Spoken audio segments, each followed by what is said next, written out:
దేశవ్యాప్తంగా పనిచేస్తున్న జమాతే ఇస్లామీ హింద్ అనే సామాజిక మరియు ఆధ్యాత్మిక స్వచ్ఛంద సేవా సంస్థతో గత 26 ఏళ్లుగా మీరు సంబంధం కలిగి ఉన్నారు. గతంలో డిస్ట్రిక్ట్ ఆర్గనైజర్గా అలాగే స్టేట్ సెక్రటరీగా చేశారు. ఇప్పుడు స్టేట్ అడ్వైజరీ కౌన్సిల్లో సభ్యునిగా సేవలు అందిస్తున్నారు.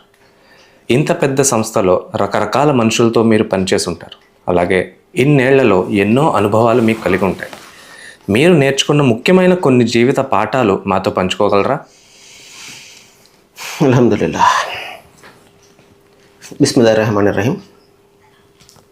వలైకుమ్ అస్సలాం రహమతుల్లాహి వబరకాతుహు. జమాత్ ఇస్లామీ హింద్ అందరికీ కూడా పరిచయమైనటువంటి సంస్థ. ఇది ఆధ్యాత్మిక సంస్థ మాత్రమే కాదు, సామాజిక సేవా సంస్థ కూడా. గత 25 ఏళ్లుగా నేను ఈ సంస్థతో అనుబంధాన్ని కలిగి ఉన్నాను. గత 10 సంవత్సరాల నుండి నేను క్రియాశీలక సభ్యునిగా ఇందులో నేను సేవలు అందిస్తున్నాను. అంతకుముందు 15 సంవత్సరాలు నేను కార్యకర్తగా నేను సేవలు అందించాను. చెప్పాలి అంటే దేశవ్యాప్తంగా ఇది సుమారు 75 సంవత్సరాల నుండి కూడా శాంతి సహృద్భావన వాతావరణాన్ని కల్పించడం కోసము, ప్రజల మధ్య సయోధ్యను పెంపొందించడం కోసము చాలా ఎక్కువగా కృషి చేస్తూ ఉంటుంది. నేను ఎక్కువగా ఆకర్షితులవడానికి ప్రధానమైనటువంటి కారణం ఏమిటంటే, ఇది ఇతర ఇస్లామీయ సంస్థలతోటి, అదేవిధంగా ఇతర సంస్థలతోటి, హైందవ సంస్థలు కావచ్చు, లేకపోతే క్రైస్తవ సంస్థలతో కావచ్చు, చాలా చక్కటి సంబంధాలను కలిగి ఉంటుంది. ఎక్కడ కూడా మరొక సంస్థను విమర్శించడము, లేకపోతే మాది మాత్రమే కరెక్టు అని చెప్పడము ఎంత మాత్రం కూడా చేయదు. నాకు ఎక్కువగా నచ్చినటువంటి అంశం ఏమిటంటే, ఇది ప్రధానంగా ఏదైతే ఇస్లామీయ మౌలిక విశ్వాసం ఉంటుందో, లా ఇలాహ ఇల్లల్లాహ్ ముహమ్మద్ రసూలుల్లాహ్, సృష్టికి కర్త అల్లాహ్, ఆయన ఒక్కడి ఆరాధనకు అర్హుడు, ప్రవక్త ముహమ్మద్ సల్లల్లాహు అలైహి వసల్లం వారు దైవం యొక్క ప్రవక్త. ఇది పునాదిగా పనిచేస్తుంది.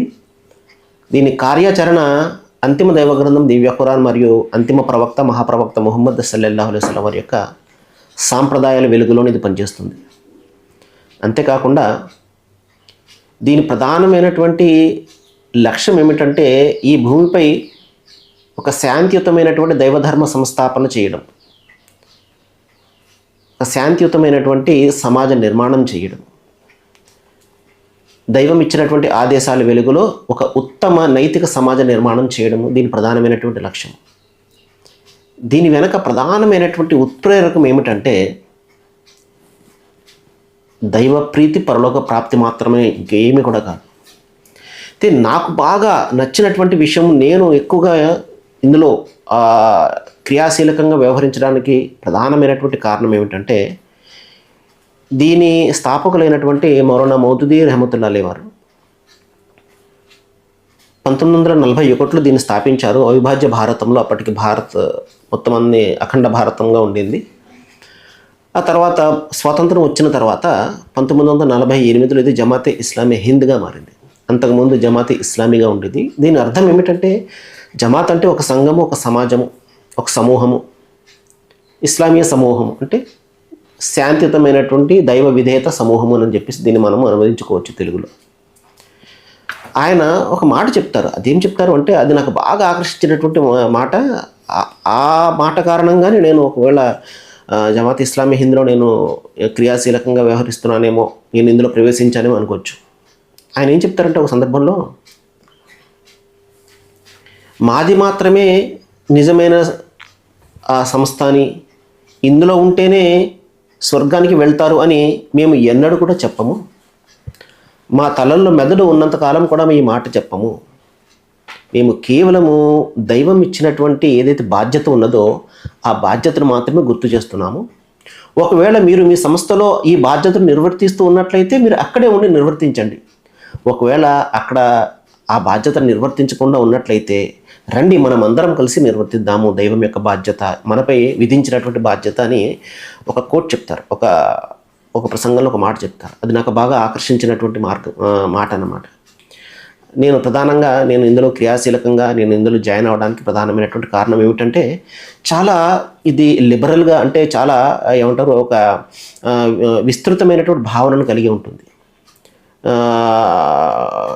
చెప్పాలంటే ఒక విశాలమైనటువంటి దృక్పథాన్ని ఇది కలిగి ఉంటుంది. జమాత్ అందరితో కలిసి వెళ్ళాలి, అందరినీ కలుపుకొని వెళ్ళాలి, ఏ ఒక్కరిని కూడా వారి యొక్క మనోభావాలు గాయపరచడం కానీ మరొకటి ఏం కూడా చేయకూడదు అన్న ప్రధానమైనటువంటి లక్ష్యంతో ముందుకు వెళ్తూ ఉంటుంది. ఇది ఎక్కువగా నా మనస్సుకు ఆకర్షించినటువంటి, ఎందుకంటే నా మనస్తత్వం కూడా అదే విధమైనటువంటి మనస్తత్వం కాబట్టి నేను ఇందులో కలిసి ప్రయాణించడానికి ఇది ఒక కారణంగా చెప్పుకోవచ్చు.